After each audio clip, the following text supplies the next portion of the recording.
asalnya kasyaf ni yang disebut oleh kelompok-kelompok sufi yang awal, macam Syekh Abdul Qadir Al-Jilani. Kasyaf yang awal ni lah untuk tilik diri. Kita tengok diri kita sendiri, kita menyadari diri. Kasyfun an nafsi, menyadari dirinya sendiri. Dan kasyaf ni dipengaruhi oleh ideologi kebanyakannya ialah Nur Muhammad ataupun Wahdatul Wujud. Dipengaruhi oleh itu. Dan dibawa cara untuk dapat kasyaf itu ialah daripada bentuk zikir-zikir ataupun suluk ataupun apa saja ibadah-ibadah yang ada unsur zikir. Kebanyakan yang macam tu.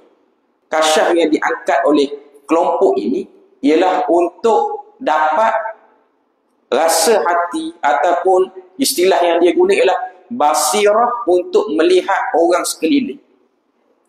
Orang sekeliling kita ni, kita dengan siapa-siapa duduk, maka dapat tahu orang ni macam mana.